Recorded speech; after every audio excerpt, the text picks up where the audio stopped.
Bonjour à tous.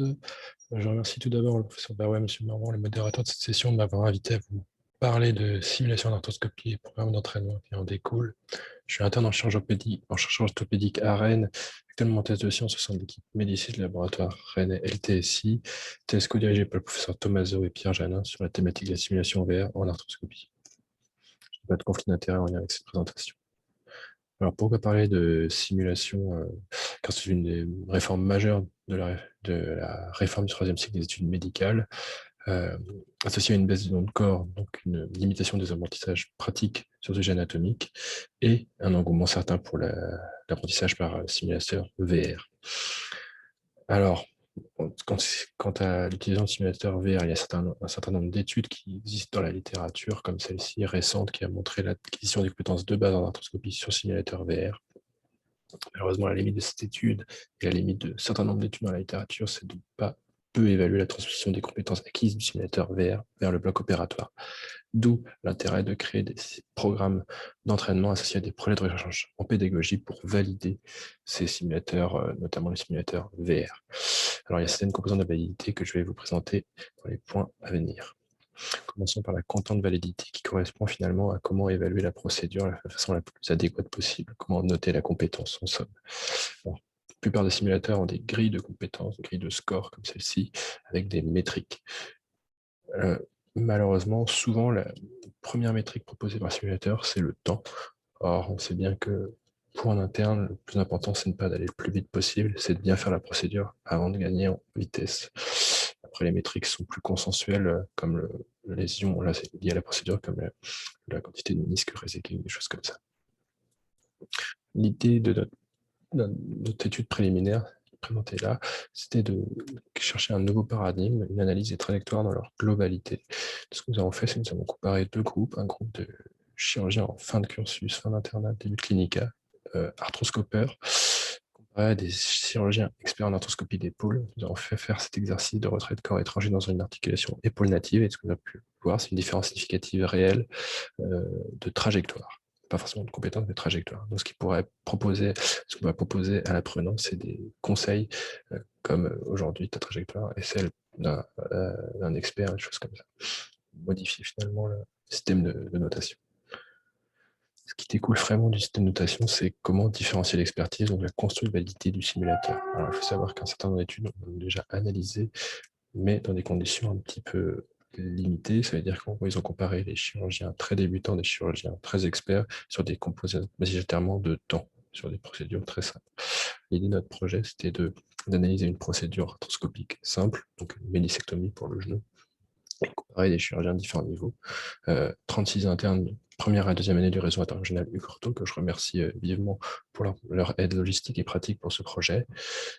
Des chirurgiens confirmés, donc déjà diplômés et réalisant au moins 30 arthroscopies par an, et les chirurgiens experts ayant plus de 10 ans d'expérience en tant qu'arthroscopeurs aguerris. L'analyse faisait sur des métriques fines, donc analyse de économie de mouvement, fluidité du geste, une analyse des trajectoires dans leur globalité, comme présenté précédemment, et un peu d'implémentation d'intelligence artificielle dans ce projet. L'attrait aussi de ce projet, c'est d'avoir créé un système, un programme d'entraînement associé à un projet de recherche en pédagogie. Donc, ce que nous avons fait faire, c'est que nous avons fait venir les 36 internes dans le cadre de journées de formation, où ils bénéficiaient d'un cours théorique et d'un cours pratique le matin, et ils poursuivaient l'apprentissage pratique dans le cadre d'un projet de recherche dédié, avec recueil des données et analyse des trajectoires ensuite. On revient donc à la validité la plus importante, c'est savoir si vraiment le simulateur est utile ou pas. Est-ce qu'on s'entraîner sur le simulateur permet d'acquérir des compétences au bloc opératoire? Ce que nous avons fait, c'est que nous sommes partis des 36 internes du réseau Huberto. Nous avons comparé en deux groupes. Un groupe qui s'entraînait de façon mensuelle sur le simulateur, 1 heure par mois, et un groupe qui bénéficiait de l'information classique d'internes en chirurgie orthopédique en France, sans bénéficier de la formation VR pour le coup, pour rester vraiment dans deux bras différents. Et l'idée, c'était de les réévaluer à 6 mois sur une maquette cadavérique. À l'heure où je fais la présentation, l'évaluation n'a pas encore eu lieu car elle aura lieu fin juin. Là, on peut voir dans cette diapo l'intérêt réel de l'utilisation de simulateur VR, c'est de suivre objectivement gain de compétences au au fur et à mesure des entraînements. Donc, on voit sur la tour arthroscopique du genou une meniscectomie, une réelle progression du score, une réelle progression au niveau du temps et des distances instrumentales. Et on peut les comparer finalement aux distances parcourues par les chirurgiens expérimentés de la cohorte précédente.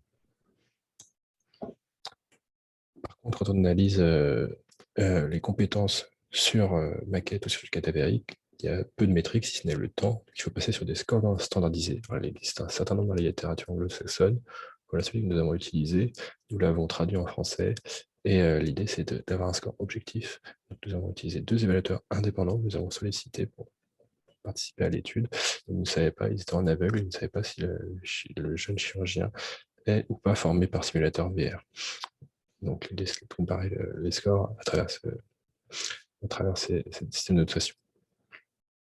On vient donc à la concurrent validity qui cherche finalement à comparer les simulateurs. Est-ce qu'un simulateur est plus ou moins performant par rapport à un autre? Voilà, il y a des études de qualité dans la littérature, quelques-unes, pas beaucoup, mais il y en a quelques-unes, comme celle-ci, publiée en 2017 dans le JBJS, qui a comparé l'apprentissage sur simulateur VR versus l'apprentissage sur maquette, entraînement hebdomadaire pendant 6 semaines, comparaison après sur le sujet anatomique. On voit une réelle progression d'entraînement sur simulateur par rapport à l'entraînement sur maquette. Il nous resterait à évaluer l'impact économique et éducatif de ces simulateurs. Malheureusement, ce n'est pas encore évalué à l'heure actuelle dans la littérature. Pour conclure, l'idée de ne pas remplacer le compagnonnage au bloc opératoire, loin de là, c'est bien de préparer, faciliter et sécuriser à la fois pour l'encadré et pour l'encadrant. Ça peut en créant des cercles virtuels avec les autres simulations procédurales, en favorisant l'auto-apprentissage avec ces systèmes de notation et de suivi sur le simulateur en direct. Et j'insiste vraiment sur créer des programmes de formation associés à des projets de recherche en pédagogie pour vraiment valider l'intérêt de ces outils. Je vous remercie de votre attention. Je remercie encore vivement l'équipe Chaos de m'avoir sollicité pour parler de ce sujet ô combien passionnant. Je reste bien entendu à disposition si vous avez encore des questions sur ce sujet. Merci.